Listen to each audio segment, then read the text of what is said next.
Hi and welcome to the funniest event of the year. I'm Mikey and I'm at the 2013 Comedy Awards. You're watching The Fan Carpet. Throughout your career, what sort of contributing factors do you think have led to your success to where you are today? Well, I'm quite driven, and I love writing, and I suppose in some ways it's because when you're in comedy you have to create your own work. If you want to work, you can't rely on other people to offer you jobs. You have to do it yourself. So really, I got very quickly into a groove of having to roll my sleeves up and write for myself. But other contributing factors are, having a very good family around me and having people who love and support me, and a lot of people don't have that, so it makes me feel very secure when I write my comedy. How do you create such a memorable character? Where do you get your inspiration from? Alan Partridge was just a case of watching every sort of two-bit sports presenter that you ever see on any TV channel, and people who sort of who have to speak to fill dead air, and that they sort of end up saying things that they don't really think before they speak. So you look around, you find inspiration from real people. As I say, rather than what you can't do is look at old comedy and try and replicate it. You have to do something that's original and personal. And you've done, a couple of new films this year, Philomena, Look of Love. Are you thinking of broadening sort of, your direction and things away from comedy? I want to start writing more dramatic stuff, but I haven't abandoned comedy, and certainly in Philomena there's a lot of humour in Philomena. You just can't not be funny. Well, you need humour when you're dealing with difficult subjects, and Philomena is quite a heavy subject matter, so you need to put laughs in it, sort of lighten it. So I'm more interested, I'll always do a bit of comedy, but I'm more interested in writing drama and using comedy as a tool, really, to sort of help elevate serious subjects. You're looking at comedy for another 15 minutes, aren't you? I think I've got half an hour, unless they've moved it forward. Oh, all right. You're worrying me. I've got 15 minutes to change some laws, yeah. Come on. Yeah. I don't know what I'm going to do. Yeah. Most of it, what are you going to do? Come on. I don't know. I've already had a selfie with Will Ferrell, so that was a highlight of this evening. But yeah. What's been your highlight of the year so far? That was pretty good. Selfie with Will Ferrell. But this evening is great. It's nice to be with lots of people out there close to me, and winning the awards. So yeah, it's fantastic. Well, you've had a really good year. Oh, thank you very much. What's sort of ahead for next year for you? Doing Bad Education in America, just playing exactly the same part. Is everybody else going, or is it just? No, a lot of the producers and writers and the background staff are doing it and stuff. Yeah. So you are playing your own role again. A bit, yeah, playing Alfie, but in America, yeah. Which is quite flattering to be able to take it to an American audience. Quite often they just change it completely, don't they? Yeah, I hope so. Well, I'm sure they'll change it a bit, but it's nice that they seem to like it. So it's really privileged to be able to do it. Do you think you might want to move out there? No, I'd miss London. My parents would let me. They'd kill me. They'd kill me if I moved to America. Can I just ask you one thing, because it's seasonal again? Yeah. What New Year's resolutions have you made and then broken very quickly? Oh gosh, I don't know. Taking up smoking. I was going to take up smoking because I thought I'd look cool, and then I couldn't bring myself to do it. So that's my worst. And who deserves to be king or queen of comedy this year, if it's not yourself? One of my fellow Fresh Meat cast, I think I would give it to Greg. He makes me laugh so much. Yeah. Congratulations, you have just won Best Sketch for the Comedy Award. Yeah, but it's a great surprise. We really thought I thought I was here for something else, and so it was I knew we were nominated, but we've won it. You've won a few in the past. How does it feel? A couple of BAFTAs, and we keep winning these things. Now we're a couple of old codgers, and so it's a genuine surprise. How do you go about creating such memorable characters? Drink a lot of coffee, slag off other comedians, make a few phone calls, slag off other comedians, bit of general light misogyny, maybe pick on one or two specific women in my life, then slag off some, come on, as if you don't slag off men. Then maybe make a few more phone calls, slag off some more comedians, pretend I like some young comedians. Who's your favourite comedian at the moment? Do you have one? Still probably Reeves and Mortimer are my favourites, really. Tony Law I like as a live performer, big fan of Tony. And then I might have one idea and get Harry or Charlie to write it up. That's it, that's how I do comedy. And then I go home. Oh, sorry, I've got to go now. I've got to pick the kids up or something like that. What do you think is the best job in TV? I think I've probably got the best job. My daughter said that anyway. She said, "Oh my God," when she sort of became a sentient human being. She's 26. No, I'm joking. She went, "Oh God, you got the best job in the world," and I probably, it's brilliant. Sure, many would agree. Congratulations on your award tonight. Have you got any New Year's resolutions, John? A New Year's resolution? Yeah.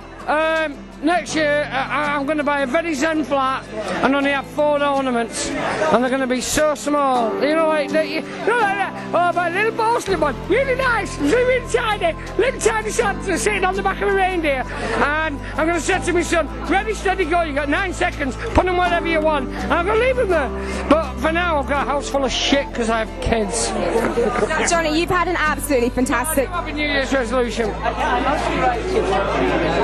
I'm going to focus on my directing. I'm going to stop saying things I'll regret in interviews at boozy award dues, and I'm going to focus more on doing what I used to do really well, which is writing letters to my wife when she can't be with me because I really miss her. Ladies, congratulations on your award tonight. Congratulations. Thank you so much. How does it make you feel? Ecstatic. Incredibly excited and sort of nervy and sort of strange. And like it was worth coming. Yes. It's almost unreal. Yeah, it did then. I think I'm beginning now to think it's Just slightly... before they opened the envelope, she turned to me and said, "We've won." And I went, Psychic, we got over. "Yeah, she's a psychic." It's not because I was a psychic, it was because Reece Shearsmith said that thing about shit. I thought, right, okay, there's one. And we make a show about shit, sort of. And there was one other thing that somebody said, and I thought, that's it, we won. I know. Oh, well, fantastic. Go you. Now, your show is female... Go you. Your show is female dominated. Who is the biggest diva on set? There must be one. We are all massively diva-esque, aren't we?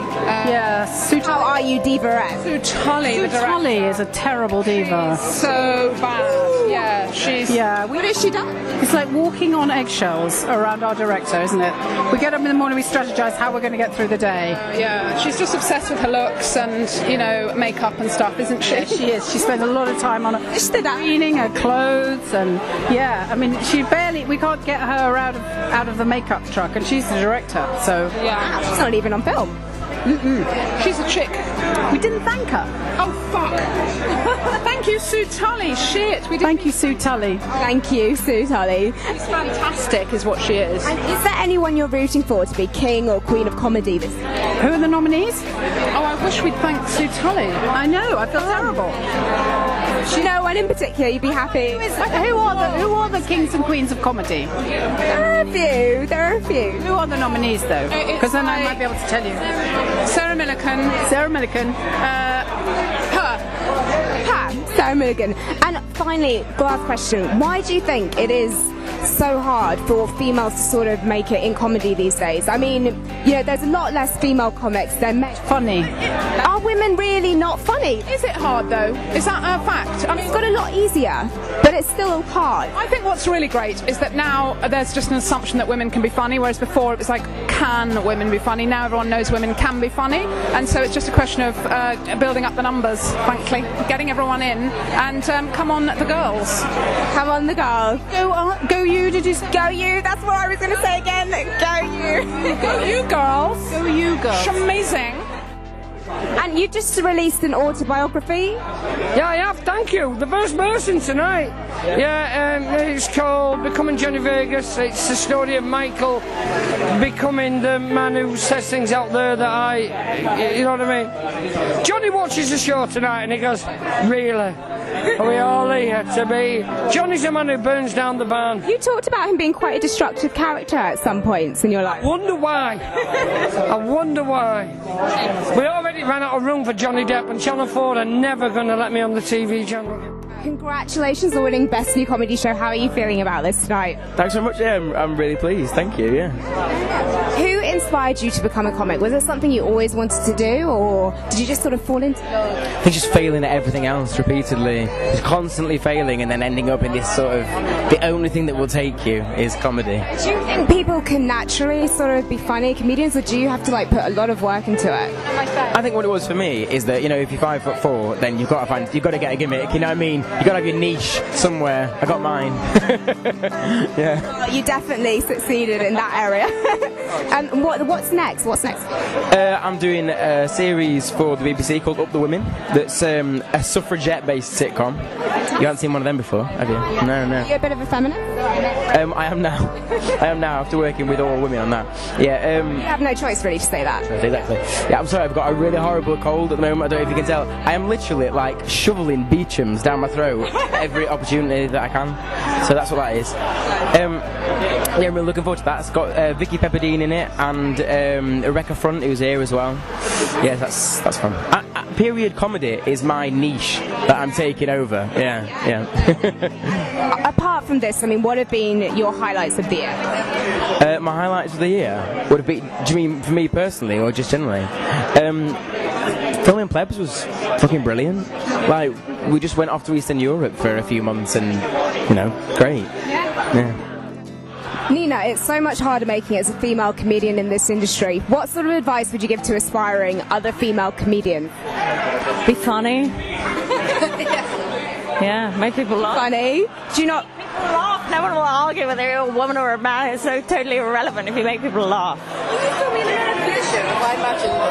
I did Family Tree with Christopher Guest. I loved it. I love him so much. He's naughty and yeah, he's wonderful. I love him. He's so low-key that you really can't tell when he's winding up. He did. He played a trick. He went like this. He went like this to me. He bent down and kind of went... I didn't know what he was doing. I didn't know. A leapfrog or... I don't know. Yeah, you got that. He bent down and I rubbed his back. But it was like a leapfrog. I don't know what it was, but I end up leaving confused and befuddled. And he sheds that path quite well with people, bringing out that... Congratulations on your award tonight. How does it make you feel? Oh, very, very well. It's very nice to get an award. Yeah, I'm happy. Yeah. It must feel absolutely incredible. I mean, on the show, what's been, backstage gossip, your most embarrassing moment? Well, I had to film a scene naked with Danny Dyer, which is pretty embarrassing. I mean, that's basically as embarrassing as life gets. Danny Dyer has a big penis, and I saw it. So, I mean, yeah, and You've been warned. I was also naked, so that's what happened. Yeah, and it was fine. That's what happened. Who's the biggest diva on the show? Me. You? Yeah.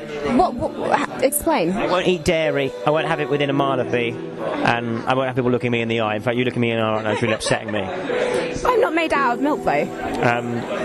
No, but I can tell you drink milk. You definitely have dairy. I don't like people in my presence who eat or drink dairy. Well, I do apologise for offending you slightly. Apology refused. Oh, okay. Oh, well. So, I mean... Really nice and friendly. Everyone, I mean, I don't think there's any divas in our show at all, to be fair. Okay. Sorry. What have been your highlights for this year so far, apart from winning this award? I can't remember anything that's happened ever, like before yesterday. I don't know. I don't know. I had a nice sleep. I've had loads of nice sleeps and eaten quite a lot of nice salmon. But in terms of no dairy. Things, no dairy at all.